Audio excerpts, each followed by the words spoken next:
आज की story vampire girl और उसके सिस्टर्स पर होने वाली है। तो विदाउट टाइम वेस्टिंग स्टार्ट करते हैं। तो स्टोरी स्टार्ट होती है कोरिया से ही 1921 से। स्कूल स्टूडेंट्स जा रही होती है, बट अधिकारी उनमें से एक लड़की को पकड़ता है और उसके बाल काटने ही वाला होता है एट ए टाइम। बट इतने में हमारी फीमेल लीड की एंट्री होती है जिसका नाम होता है हान इना। उसके साथ उसकी बड़ी बहन मिसुक और छोटी बहन ली जियोन होती है, जो कि उन लड़कियों को वहाँ से ले जाती है। और इतने में हान इना उस अधिकारी के क्लोज जाकर उसका सारा खून पी लेती है और वहाँ से चली जाती है उसको मारकर। हमें पता लगता है कि उन तीनों बहन का अपना एक क्लोथिंग स्टोर है जिसमें वो कपड़े बेचती है। और पलक झपकते ही स्टोरी मॉडर्न टाइम में पहुँच जाती है। उनका क्लोथिंग स्टोर अभी भी एग्जिस्ट करता है। हान इना अपने क्लोथिंग स्टोर के बाहर देखती है तो एक लड़का दूसरी लड़की को प्रपोज कर रहा होता है, यानी कि डेट के लिए पूछ रहा होता है। बट वो लड़का बहुत बिगड़ा हुआ होता है क्योंकि ऑलरेडी उस लड़के ने बहुत सारी गर्लफ्रेंड्स फंसाई होती हैं। रोज़ के कांटे से उस लड़की के हाथ से ब्लड आ जाता है, जिसको देखकर हान इना का वैम्पायर रूप जागृत हो जाता है। बट स्टिल वो अपने आप को कंट्रोल करती है बिकॉज मॉडर्न टाइम हो गया था। हान इना ने या उसकी बहनों ने काफ़ी टाइम से ह्यूमन ब्लड नहीं पिया था। हान इना और उसकी बहनें सिंथेटिक ब्लड पी रही थी काफ़ी टाइम से, जिसकी वजह से हानिना फ्रस्ट्रेट हो जाती है और अपनी बड़ी बहन से भी इस चीज़ की शिकायत करती है। पर बड़ी बहन उल्टा उसी की बेइज्जती कर देती है लाइक हानिना की। और हानिना काफ़ी बोर हो रही थी और वो देखती है कि हमारे क्लोथिंग स्टोर में आजकल भीड़ ही नहीं होती, लाइक क्या हो गया। देन हानिना अपनी छोटी बहन को कॉल करती है जो किसी डिज़ाइनर कंपनी में बहुत अच्छी पोस्ट पे काम कर रही होती है। और ली भी देखकर हैरान हो जाती है कि उसकी बहन कॉल पे कॉल करी जा रही है, बट वो अपनी बहन का कॉल नहीं उठाती। और उसके लिए जाते हुए गिम्पक कोरियन डिश होती है जिसमें फ़िश मीट यूज़ होता है, वो ले जाती है क्योंकि उसे पता चल जाता है कि उसकी बहन को शायद ब्लड की क्रेविंग हो रही होगी, इसीलिए वो उसको इतना कॉल कर रही है। बट हानिना के यहाँ अलग ही नखरे होते हैं। वो अपनी बहन को बोलती है कि मुझे नहीं पता, मुझे भी तेरे साथ ऑफिस में जाना है बिकॉज मैं बोर हो रही हूँ। और उसकी बहन लियू से बोलते हैं क्यों, तो तेरे को ऑफिस में जाके क्या करना है। बट हानिना तो अड़ जाती है कि नहीं, मुझे भी अपने साथ ऑफिस लेके चल, मैं बोर हो जाती हूँ। जिस पर ली उसकी छोटी बहन उसे बोलती है क्यों, सोशल मीडिया पर तेरा अकाउंट नहीं है, यहाँ पर तेरे को कोई अटेंशन नहीं देता, अटेंशन सीकर कहीं की। यार सोशल मीडिया अकाउंट होगा ही, आईडी क्या तेरी, चल एक दूसरे को फॉलो करते हैं। ये बात ली ने हानिना को जानबूझकर बोली थी बिकॉज उसको पता था कि उसकी बहन का कोई सोशल मीडिया अकाउंट नहीं है। एंड हानिना भी मुंह बना के बोल देती है कि मेरा अकाउंट है पर मैं तेरे को फॉलो नहीं करना चाहती, वहाँ से मतलब इस बात को टाल देती है। उसी रात हानिना को भी क्यूरियोसिटी होती है और वो भी इंस्टाग्राम की तरह फोटोग्राम पर अपना सोशल मीडिया अकाउंट बनाती है और अपनी एक फ़ोटो अपलोड कर कर चली जाती है। बट नेक्स्ट डे वो अपने फ़ोन पे क्या देखती है कि हर सेकंड उसके फॉलोअर्स बढ़ रहे थे और उसकी फ़ोटो काफ़ी वायरल हो गई थी। और हानिना इतनी सुंदर थी कि एक ही रात में उसके 1 मिलियन फॉलोअर हो गए थे, जिस वजह से वो एकदम ट्रेंडिंग नंबर 1 पे चली गई थी। देन हानिना की साइड से स्टोरी दिखने लग जाती है। हानिना को और वैम्पायर्स को ये भ्रम था कि धूप में उनकी स्किन जलती है, बट 100 साल पहले उन्हें ये बात पता चली कि उनकी स्किन बिल्कुल नहीं जलती धूप में। हानिना दिन की छोटी मोटी एक्टिविटीज़ के साथ अपने सोशल मीडिया अकाउंट में एक्टिव रहती थी और फोटो अपनी अपलोड करती रहती थी।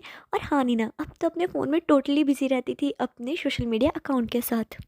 पॉपुलैरिटी के साथ साथ हेट भी मिलता है। तो हानिना को ऐसी किसी हेटर गर्ल का कमेंट आता है जो उसकी ब्यूटी को फेक बताती है और बोलती है कि तूने भी फोटो रीटचिंग ऐप से अपने फेस को एडिट कर कर अपलोड करी होगी अपनी फ़ोटो। नीना भी उस आईडी के थ्रू उस लड़की की आईडी पे जाती है। नो डाउट वो लड़की भी सुंदर थी और ऐप्स के बारे में हानिना को ज़्यादा नॉलेज नहीं थी, इसलिए वो अपनी बहन को मैसेज कर कर पूछती है। बट उसकी बहन एकदम उसको इग्नोर कर देती है। लाइक होता नहीं कि छोटी बहनें हमेशा अपनी बड़ी बहनों को इग्नोर करती है। ली और हानिना के बीच यही सिस्टम था। हानिना की बड़ी बहन उसे स्टोर का काम बता रही थी, बट हानिना उस हेटर गर्ल से बात करने में इतनी बिजी थी कि वो अपनी बड़ी बहन पे बिल्कुल ध्यान नहीं देती। और उसकी बड़ी बहन का रिएक्शन लिटरली देखने वाला था। जैसे कि उस हान इना ने चैट में उस हेटर लड़की को अपना एड्रेस दे दिया था, इतने में एक लड़की उनके क्लोथिंग स्टोर में आती है और वो हान इना को इतना सुंदर देखकर वहाँ से चिढ़कर और रोती हुई चली जाती है। और हानिना को भी पता चल जाता है ये वही हेटर गर्ल होगी।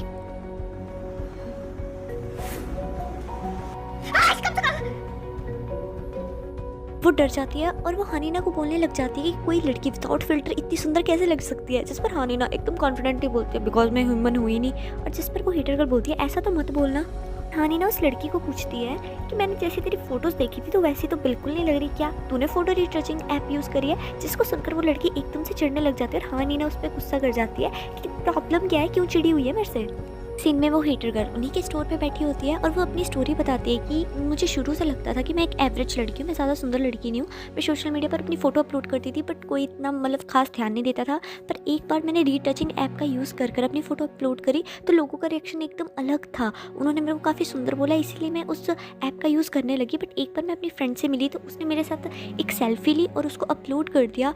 प्लस उसे वायरल कर दिया ये कहते हुए कि मैं फेक ब्यूटी हूँ, जिस वजह से मेरे सोशल मीडिया अकाउंट पर हर साइड से लोगों से मुझे काफ़ी हेट मिलने लग गया कि हद है, लोग ऐसा कैसे कह सकते हैं। चाहे एडिटिंग थी, फेस तो स्टिल मेरा था ना। उस टाइम उस हेटर गर्ल को हाँ नीना का आर्टिकल दिखा, जिस वजह से वो उसके प्रोफाइल पे विजिट करा और उसे लगा कि हाँ नीना रियलिटी में इतनी सुंदर नहीं होगी, उसने भी किसी ऐप का यूज़ करा होगा, इसलिए उसने हाँ नीना को वहाँ पर बैड कमेंट्स कर दिए, क्योंकि वो खुद फ्रस्ट्रेट हुई पड़ी थी और वो हाँ नीना को भी एक्सपोज करने आई थी कि वो भी ऐसी ऐप यूज़ करती होगी, ताकि उसे ना शेम फील ना हो, उसे अकेला फील नहीं हो कि मैं एक अकेली ऐसी लड़की नहीं हूँ। पर जब उसने देखा कि हाँ नीना इतनी सुंदर है, तो ये देखकर वो बेचारी चिढ़ गई और वो हाँ नीना को ही सुनाने लग जाती है कि तुम जैसे सुंदर लोग हम जैसों का दुख नहीं समझ सकते। इतने में हाँ नीना की बड़ी बहन उस हेटर लड़की को कपड़े ऐसे गिफ्ट कर देती है कि कुछ भी चूज़ कर ले, मैं तेरे को वो फ्री में दे रही हूँ। एंड वो हेटर लड़की लिटरली दूसरे कपड़ों में काफ़ी ब्यूटीफुल लग रही थी और वो हेटर लड़की हाँ नीना को बोलती कि मैं सोशल मीडिया साइट छोड़ रही हूँ बस इन लोगों की वजह से ही, क्योंकि उसको इतना हेट मिल गया था। और हाँ नीना उसे समझाती है कि ऐसा करने की क्या ज़रूरत है। देन हाँ नीना उसे रियलाइज़ करवाती है कि उसकी नेल आर्ट बहुत अच्छी है, जो कि वो खुद बनाती है। देन वो लड़की चली जाती है और इतने में हम देखते हैं कि हाँ नीना पर कोई नज़र बनाए हुए हैं और ये हमारी स्टोरी का मेन लीड है, जिसका नाम जंग है, पर इसका नामकरण मैं घुंचू करती हूँ।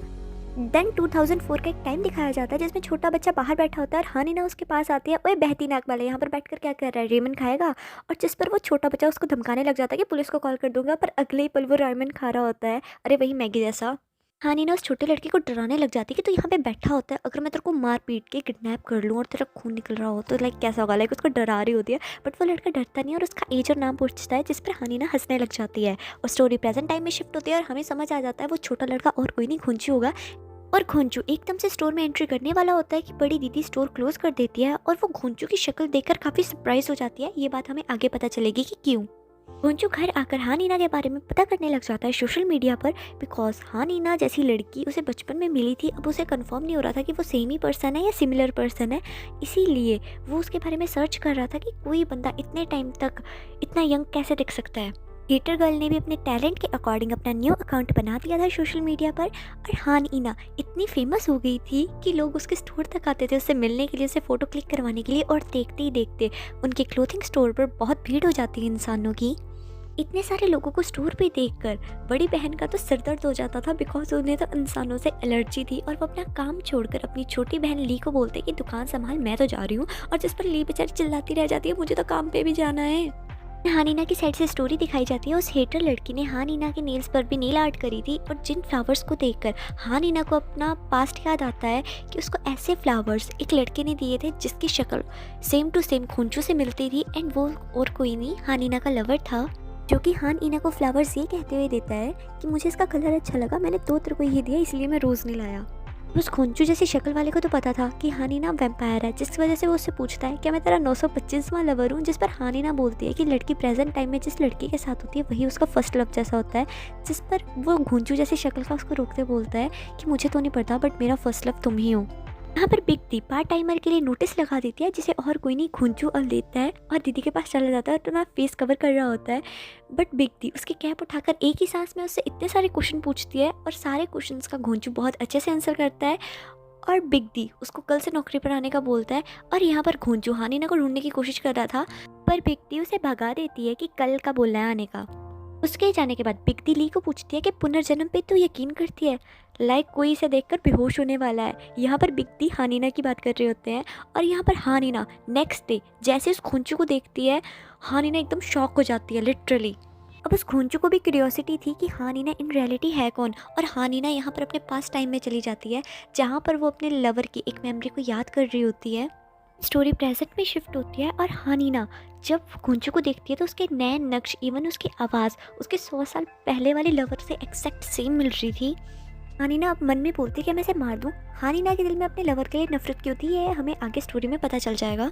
घुंचू की शक्ल हाँ नीना को उसके लवर की याद दिला रहा था। देन हाँ नीना अपनी बहन ली के साथ बैठी होती है और ली भी अपनी बहन को इस बात पर छेड़ रही होती है कि हाँ उसके लवर का पुनर्जन्म हो गया, क्या उसे इससे भी प्यार हो जाएगा। ना सारा तंग करने के बाद ली हाँ नीना को बोलती है कि तो अपनी फ्रेंड्स की तो सारी बातें सुनते हैं तो उन्हीं से पूछ ले कि उन्हें पुनर्जन्म पर यकीन है। ये कहकर ली वहाँ से चली जाती है। कि ऑफिस की क्लीक जिसका नाम यूनबी होता था और जो हानिना की फ़ैन लिस्ट में थी, और ये बात ली को नहीं पता थी।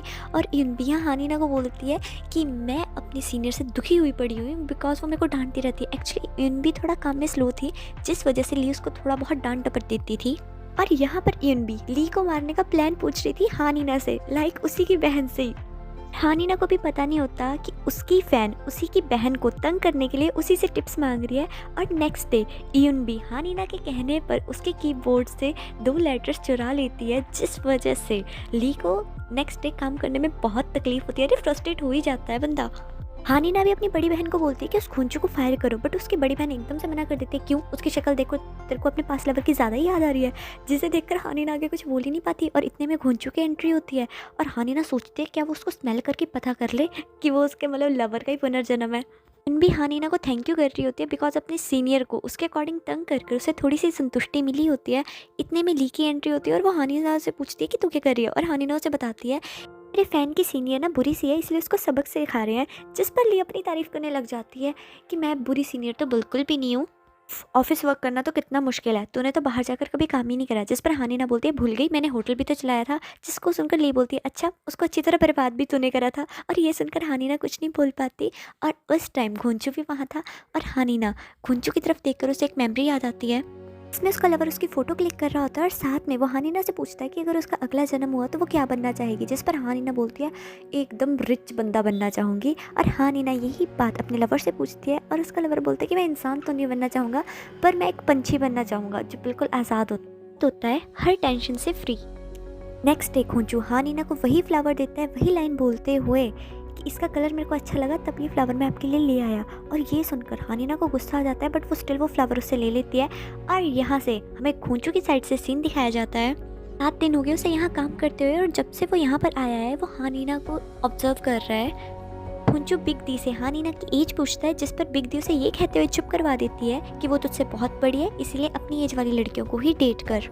घुंचू को वहाँ काम करते हुए 3 दिन हो गए थे और इन 3 दिनों में घुंचू ने ये बात नोटिस करी थी कि ये दोनों बहन उसके सामने खाना नहीं खाती और जब भी लंच टाइम होता है दोनों बहन से खड़ा नहीं हुआ जा रहा होता। लाइक वो काफ़ी थक गई होती है और स्टिल वो उसको अपना कार्ड देकर खाना खाने बाहर भेज देती है। और जब भी घुंचू खाना खाकर वापस आता है तो वो दोनों बहनें फुर्ती से अपना काम कर रही होती है कि जैसे उन्होंने पता नहीं कितना अच्छा ही खाना खा लिया हो। अब उस घुंचू को क्या पता, खुंचू को क्या पता कि उसके जाने के बाद उन दोनों बहनों ने ब्लड पिया, वो भी आइस में डाल के आराम से। खुंचू 7 बजे से लाइन में खड़कर कॉफ़ी और ब्रेकफास्ट लाता है, जिन्हें देखकर उन दोनों बहनें कोई रिएक्शन नहीं देती। अब यार वो खून पीती है, वो कॉफ़ी थोड़ा ना पिएंगी। देन घुंचू के बचपन का सीन दिखाया जाता है जिसमें वो बाहर बैठकर कागज़ के टॉय बना रहा था। एक्चुअली घुंचू बाहर इसलिए बैठा होता है बिकॉज उसके फादर मर चुके होते हैं, बट वो स्टिल उनका वेट कर रहा होता है। उसको पता नहीं होता कि उसके फादर चले गए हैं हमेशा के लिए। देन हानिना आती है और बोलती है ओए बहती नाक वाले, क्या गंद फैला कर रखा है तूने। देन हानिना भी कागज़ का उसे एक चमगादड़ बना कर देती है, जिसे देखकर घुंचू डर जाता है पर बाद में खुश भी बहुत होता है। वैसे सच सच बताओ, चमगादड़ को देखकर कोविड और चाइना की याद किस किस को आती है? मेरे को तो आ जाती है। स्टोरी प्रेजेंट टाइम में शिफ्ट होती है और घुंचू वही कागज़ के चमगादड़ बनाकर टेबल पर रख देता है कि हानिना उसे पहचान ले कि वो वही छोटा सा बच्चा है। बट हानिना उन कागज़ के चमगादड़ों पर ध्यान नहीं देती और अपनी फाइल से उनको साइड करते हुए वो घुंचू को काम बताने लग जाती है कि क्या गंडाला है, ये काम है, ये करना है। एंड घुंचू को ये बात थोड़ी सी हर्ट करती है। जो काम कर रहा होता है हानिना भी वहीं पे बैठी होती है और घुंचू से एक फ्लावर पॉट टूट जाता है, जिस वजह से उसके हाथ में भी कट लग जाता है। और ये देखकर हानिना उसके ब्लड को देखने लग जाती है और एकदम से वो घुंचू के क्लोज चली जाती है बिकॉज उसका वैम्पायर का रूप बाहर आने वाला होता है एंड वो घुंचू को लाइक काटने वाली होती है। बट हानिना को अपने इतना करीब देखकर घुंचू की हार्ट बीट तो बुलेट एक्सप्रेस ट्रेन की तरह भाग रही होती है। हानिना जैसे तैसे अपने आप को कंट्रोल कर लेती है और वो घुंचू को बाइट नहीं करती और साइड हो जाती है और घुंचू को समझ नहीं आता कि ये उसके साथ क्या हो गया।